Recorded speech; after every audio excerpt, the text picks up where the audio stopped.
Okay. Hello, everybody. It's Shay. I decided that, you know what, I have stuff to do. I need to sort of multitask. And my goal is to record some content every week based off of, different subjects and stuff. And this week, it's just like an intro, a reintroduction to myself. And I need to organize my vanity and set some stuff up so I can feel like I can breathe. Okay? So I wanted to reintroduce myself because I have not done anything on YouTube in a super long time, or the podcast. And when I originally started off, it was more about hauls and that kind of thing. And while I still love those things, and I'm actually just getting really back into those things, I think it's important to share my story and give a reason to why there was such a long absence. And it's not just to explain to anyone, because I don't have that many followers, whoever even stuck around. I don't even know how many people are still following me at this point in time, because it's been that long. 2020, it's been about 4 years. So it's just for myself. I'm a big part of domestic violence advocacy because of what I've been through, and I don't want to stay quiet about it, because I've learned going through this that everybody's journey is different, and that domestic violence is such a broad thing. It's more than physical. It involves mental abuse. There's physical, mental abuse, financial abuse, sexual abuse. There's so many different types of abuses in domestic partnerships. And I think it's important to share my story because mine was really compounded with multiple aspects of those different things. So anyway, to start off, give some background. I am 37, living in New York. I live in Queens, New York, and I'm originally from Denver, Colorado. But I've been out here, I've been in New York for forever at this point. I came out here when I was super young, and of course I went back home a couple of times, but New York has been my home for the past, I believe, 8 or 9 years, like consistently been out here. So yeah, so going 8 years. So when I first decided to actually settle down and live here, I was involved in a relationship that at the time I wouldn't consider it like domestic abuse, because I didn't understand what domestic violence was. But it was very mentally abusive. So I had kept running back home, and then things at home were not happy, and it was the thought of like, how bad is it with this person? How bad is it? And I was tired of doing the back and forth. I was really tired of doing the back and forth. So I came back to New York, and I had my mind settled that, no, I came back to New Jersey, because New Jersey's really close to New York, if you're familiar. And I was thinking, like, you know what, it'll be easier to go out there and make it. It's a little bit cheaper. The cost of living is a little bit cheaper. And I had found a job, so I thought, but I came out to New Jersey, and I had thought I was coming into a job. I got there, a job, an apartment. I thought I had prepared for all this. I had, my savings from the job I was working out, and I was working in Breckenridge up in the mountains in Colorado, and I had savings, and then I waited until tax time, of course, to put on top of that. So I thought I was coming prepared, okay? And sorry guys, I'm trying to organize this, and I threw away something, and now I'm looking and I realize what it goes to. So I thought I was really prepared. I came out here, and coming out here, my oldest daughter, I found out the hard way that, you know, she had a different father, that I couldn't take her. Her dad was not with the program, even though she lived with me full, you know. He saw it as an opportunity to be like, nope, I don't want to pay child support, so she can stay here with me, you can pay me child support. And I had given up everything so far, and I just wasn't happy where I was at. So I was thinking, like, you know what, I'm not that person that's going to complain about child support. I figured I'm still going to see her, and it is what it is. We'll talk more about that later. So, like I said, I came out here to New Jersey. My mom was staying with me, and I have such a complicated story. I'm trying to make this quick. My mom came out with me. She was actually living with me at the time in Colorado. And I'm not gonna lie, the relationship with my mom has been very toxic as well. And I was just trying to get away from her. I was trying to get away from another relationship, you know what I mean? And I was just running. I was running. That's the truth. I was running. I'm a runner. And so I didn't want to be confrontational with my mom, because, you know, we're raised to be respectful. So it was really tough situation. And that was my way to being like, hey, I'm moving, so you got to go too. So she helped me. Well, she took the ride with me because she was moving to North Carolina or South Carolina, one of the Carolinas. So it's on the way. So we dropped her off. She finished the ride with me to New Jersey so I can get settled. Came to New Jersey, found out the apartment that I thought I had was a scam.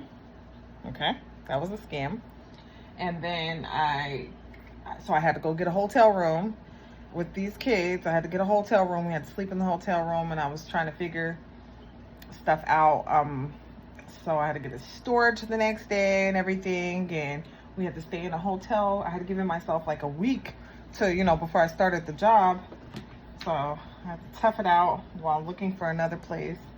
And then I go to the job, and they wanted me to do another interview. And in the interview, they were trying to give me a sales position. I'm not, listen, one thing about me, Sashay, okay, is that I know my limitations, and I'm not no sales pitch person. I'm not one of those. If I truly believe in something, I'm going to recommend it off the goodness of my heart. But to really do all that cold calling and all that stuff, that's not me. So I was pretty upset about that situation, because once again, this is God putting lessons in your life. You know, at the time it seemed like it was just unfair, but I realize now that, you know, because of that situation, you can never get me again like that. I promise you that. So it was just a failure. It was a failure. So my mom went back to one of the Carolinas, like I said, and I was just like, hey, I gotta tough it out. I have to figure it out. It is what it is. So I stayed in the hotel, looked around for a couple of things, and I realized, and being in New Jersey, that I didn't like it. I did not like it. There was no help because I was running out of money. I remember I went to the food stamp office, you know, because by this time I'm like, okay, we're running low, and I don't want to be left on zero. Does it make sense to wait until you're absolutely left to zero to ask for help? It didn't make sense to me. So I see that I'm in a hotel, and I'm covering for this nightly rate and everything. So I'm asking for help. I need some help paying for food right now. Even though I couldn't cook in the hotel, I didn't think that far ahead. But you know, and they were telling me, hello, you have money in the bank. You have to wait until you're at zero. And then you have to write a statement about why you need help and where your money went. Listen, I went off on these people, okay? I went off on these people. I have 2 little boys with me. This is what you're telling me? So, after I done cursed the man out, I'll never forget this man's face. After I done cursed him out, and he went to go talk to his supervisor, okay? They put me in, I guess you call it a shelter. They put me in the shelter. So this is my first time in the shelter with 2 little boys. So I'm boohoo crying. Never been in this situation. The place that they put me in, I had to share a bathroom with people. This was just such a, for me, this was just such a horrible time that I was even contemplating once again going back to Colorado, knowing that whatever I had out there wasn't any better, right? So sometimes you see people with things, because I had a house, I had 2 cars, and it looked good, but it wasn't good. It wasn't good. So I tried to stick it out. I stuck it out for as long as I could, and I ended up getting back in contact with ex, and stayed across the bridge. Mind you, I was driving, and so we got back in contact. It was another way to get out of New Jersey. You know, there was another way to get out of Jersey. There was nothing bad between us. It was cool. Went to go. The boys were able to see him, and they were happy. Get back in contact with their dad, and it was cool. So he convinced me to try the shelter in New York, because the shelter is better, he said. Not that I don't understand how being in the shelter, but I get it. There's different levels to it. Alexis, can you put this? Sorry, I'll put it right there. So I get it. There are different levels to being in the shelter, but So he convinced me to give it a try in New York, and I did. I went to go talk to these people, and this is the first time where I understood there was more to domestic violence than there was, because when I sort of told them why, I had left Colorado, I had to give an explanation. They were like, hun, that's domestic violence. But he had never put his hands on this person. They never put their hands on me. I would call this financial. Even though I was working, taking care of myself or whatever, it was financial abuse, which is another way to isolate you and da-da-da-da-da. So anyway, so they placed me there, and then, which was cool. It was nice. It was so much better than where I was at. I was still with my now ex-partner and everything, which was like, this is like a new, I miss you, start over kind of relationship. It was like the honeymoon period all over again. It was really, really nice. And it was right down the street from him, so got to see him every day. And honey, can you put this? Thank you. Put it on my dresser for now. So it was cool. The place was wonderful. But here I am saying that I'm DV and they don't want you around, even though the person that it was in another state. I was not allowed to. So I'm looking for my water. Like, you couldn't come around the building at all with a man at all. And it was like, of course you can't have nobody in there. This is not your home or whatever. But it was just like really, really strict like that. And there was just certain times where, you get more comfortable with the persons. Of course it's going to be more comfortable at their house than it is there. So one day I came in late.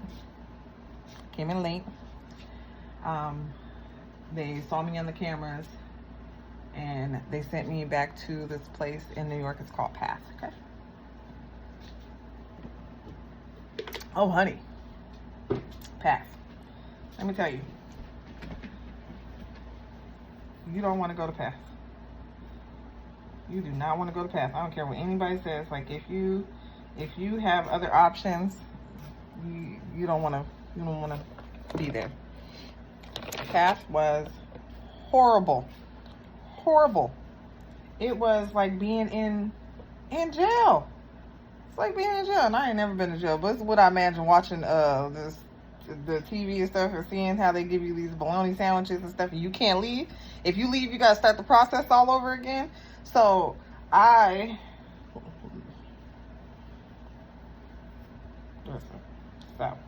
keep saying listen, but it was horrible. I had 2 boys hungry. Okay, they were starving. We don't eat pork, and I was telling them that, like, we don't eat pork, I have to give them food, and they were giving us these sandwiches, and when you get, you can't eat the sandwiches there. You have to go back up to these different levels to wait for them to call your name, and, so take the sandwiches, get upstairs, and then they're pork, you know what I mean? And I'm like, oh my God, I can't eat this. But the poor little kids, listen, they ate them sandwiches, but I could eat them sandwiches. So, give you milk. Lactose intolerant. No considerate for it. And I get where people are like, oh my God, but you're homeless. You ain't got nothing. Beggars can't be choosers. If you have dietary restrictions, like, I cannot have milk. Y'all can't give me a bottle of water, but y'all give everybody all this nasty ass milk. Okay? I just want a bottle of water. Please. And thank you. So, they couldn't do that. So, when I say starving, because I cannot have milk. I'm more than lactose intolerant. More than that. I'm not even going to go into I am more than lactose intolerant. I will lose my shit, quite literally, but immediately, and it will be continuous, and I get physically sick, and I'll end up in the hospital. So, if I drink milk, like a little bit, it'll just make me sick, but I mean enough to sustain yourself throughout the day. The liquids you need to take in. I'll land myself in the hospital. So I was trying my best to make it work, you guys. I was trying my best to make it work. Stayed there pretty much all night. Last minute they found a place.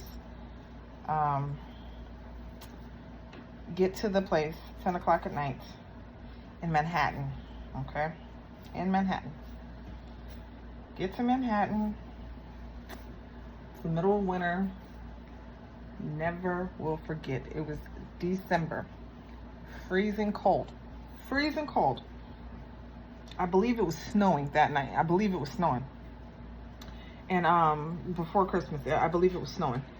Get into it's a shelter, but it's an old hotel that they made into a shelter, right? Never mind you. We get up in the room. I look at the room. I want to cry. It's disgusting. I can even see it from there. It was disgusting. It was disgusting. It was the worst thing that you can think can happen to somebody. I was not. It was traumatizing. Honestly, it was traumatizing. So we get in the room. It's freezing cold. Freezing cold. And the lady, the security guard who brought us to the room, she was like, oh, because I was like, it's so freaking cold in here. And she was like, oh, maybe the window's open. And she looked around. She didn't see that the window was open. But the bathroom, at least we had our own bathroom this time. But the bathroom window was open. A little window. And I was like, geez, I know that window was open. But it was freezing cold. So she closed the window. And, me and the kids, they gave us some sheets and stuff to put on the beds. And me and the kids were just sitting there. And I'm trying to warm up. Because it was so cold, we couldn't even take off our coats. So I made the beds. Kids are freezing. And they finally fall asleep. I could not sleep. I'm laying down on the bed. It was this twin size bed. And they did give me bunk beds. It was a little tiny room. Like, it was a tiny room. Even though I had a bathroom, it was a tiny, tiny room. And it had a twin size bed and a bunk bed. And then a little stove. I've never seen a stove so tiny. I think the stove had like 3 burners on it. I've never seen a stove that tiny. And then a mini fridge. Boom, boom, boom. Just like you walk into the room, that's it. So I called my ex, and I cried and I cried and I cried and I cried and I cried. And I was telling him it's so cold. It's so cold in here. And he was like, here goes another red flag. You know, I'm just gonna, as I tell the story, things are gonna come back to me. And I'm gonna call him out because now I realize those are red flags. But he said, well, what do you want me to do? And it's not like I wanted him to do anything in that moment. I just needed somebody to comfort me, to tell me it's gonna be okay. And he couldn't do that. I was disturbing him. So he was like, well, it's so-and-so time at night. Because remember, we got there at 10 o'clock at night. By the time all this, I think it was like maybe 1, 2 o'clock in the morning. He was just like, you know, you can, when the sun rises, get the kids up, you can come. And I was like, okay, whatever. I tried to lay down. I feel something crawling on me. You already know what I'm about to say. Felt something crawling on me. I'm like, am I tripping? You know how you sleep and you feel trying to doze off, and every time I'd be like, take my phone, the flashlight, roaches. Y'all.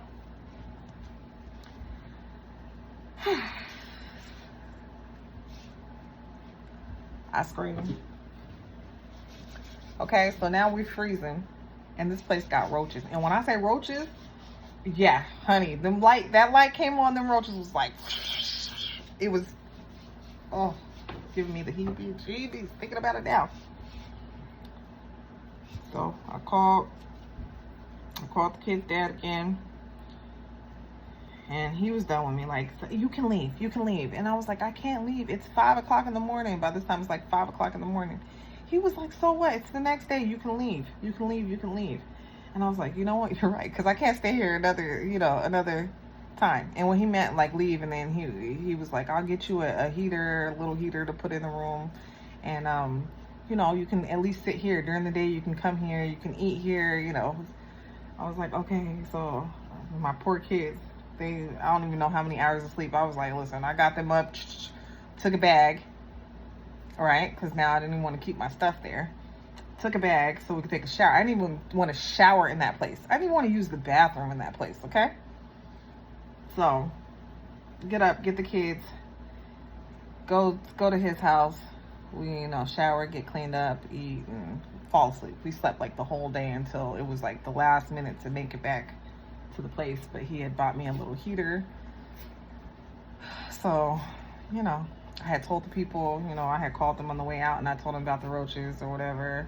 And they said, okay, we're going to spray, But and they gave me some stuff to really, you know, clean the room and try my best to get rid of it.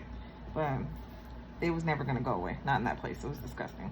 So fast forward, long story short, I toughed it out. I wanted to leave so bad. But their dad, this living situation that he was living in, it wasn't, you know, he was living in a 1-bedroom.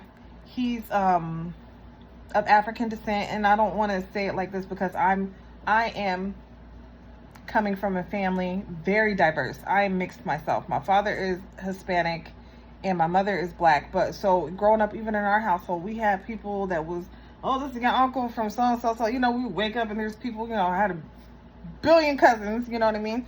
So it's not nothing new to me.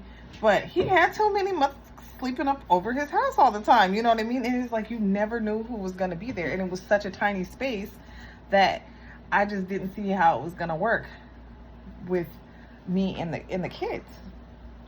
So toughed it out. But I told him I was not going to do another winter inside that place.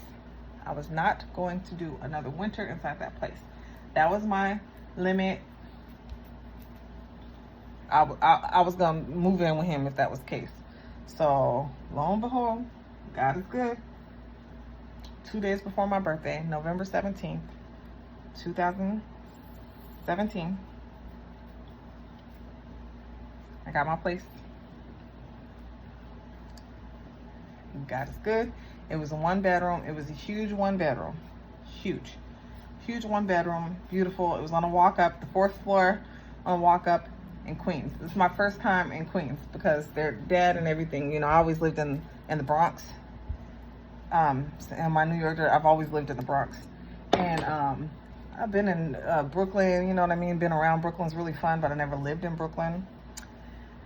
So this is my first time in Queens, and I'm like, oh my God, this is Queens. It's so quiet out here. I'm used to, you know, like crap popping off. I'm used to, you know, crackheads or da-da-da. In this area where I was at, there was definitely some corner boys sitting in front of in the house. But it was like, yo, y'all sitting here because this is the only stoop to sit on. You know, it was the only apartment building in that area.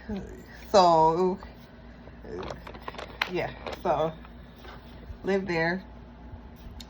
And their dad was supposed to move in with me and everything.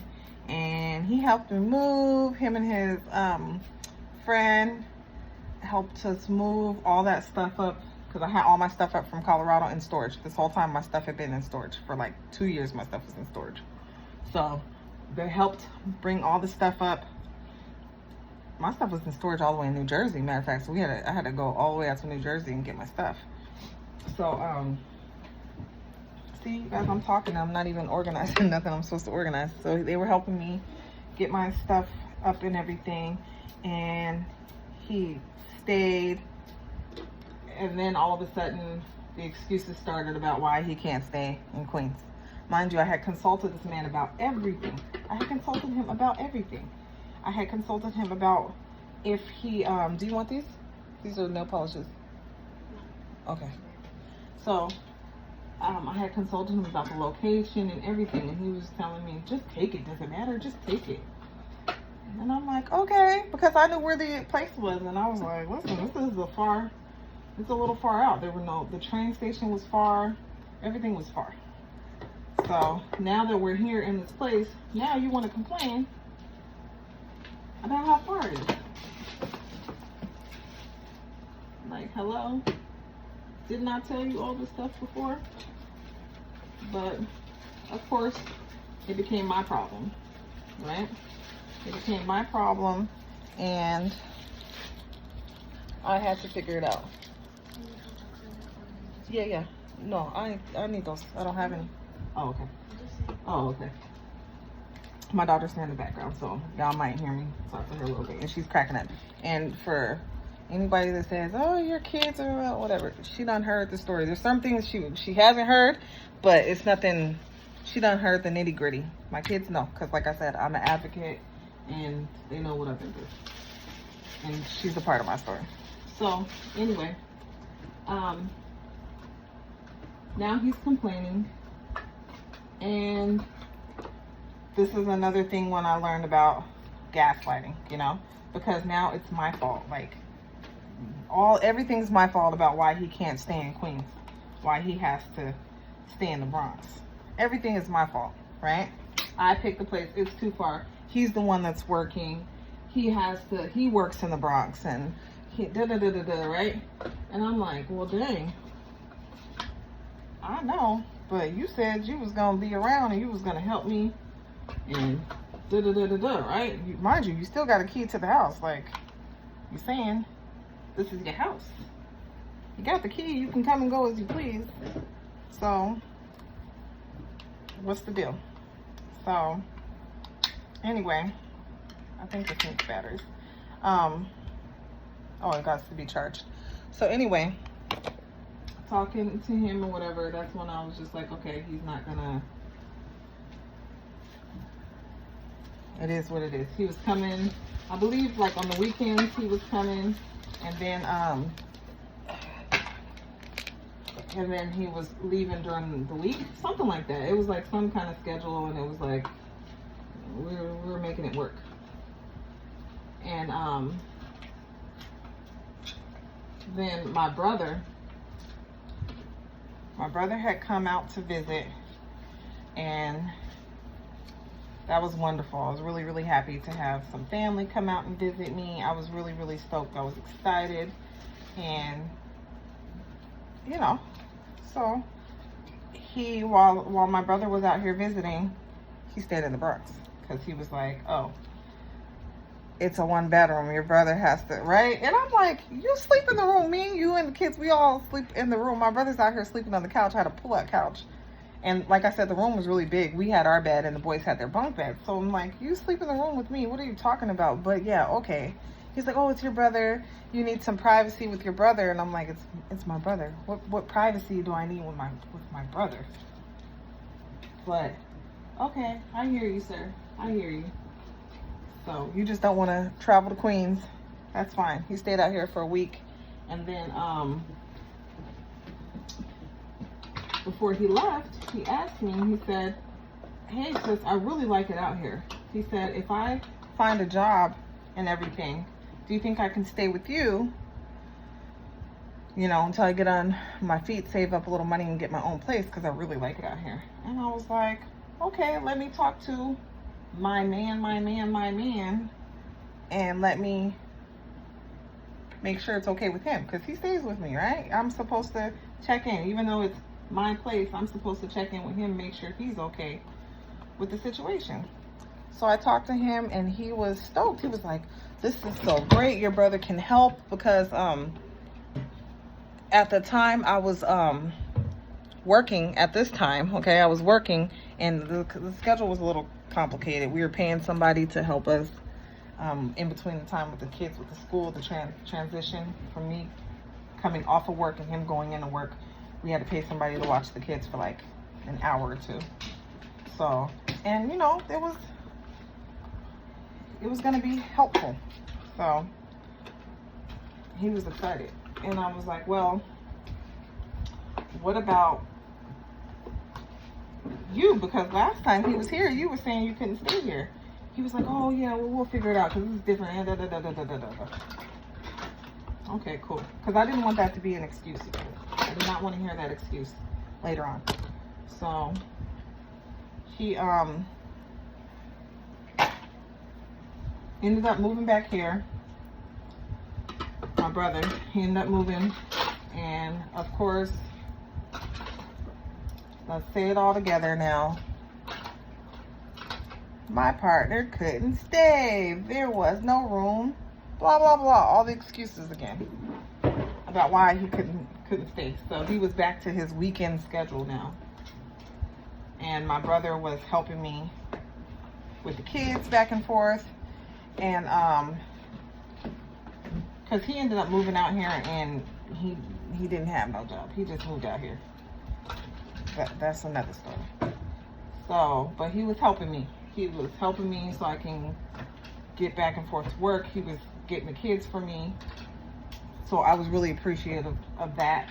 And I'm a really like giving person anyway. So stuff that people normally complain about, like cooking and I was always cooking anyway, and I like feeding people. I really do. So that kind of stuff didn't bother me. Like him eating didn't bother me. As long as I didn't feel like I was buying extra groceries or anything like that. It didn't bother me. So he helped me out a lot, not gonna lie. So that was nice. And then you guys, I have so much stuff, and this is after I threw stuff away. If I show you, let me see.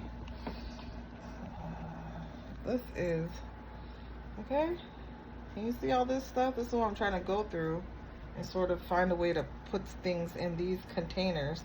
And at the same time, I have all this stuff, and these drawers are full, and I have down here. So I have a lot, and it's tedious, small work. So, okay. So I was trying not to complain, but I was irritated. I'm not gonna lie. I was irritated with my ex, and but I wasn't saying anything. And then me and him, I started making friends.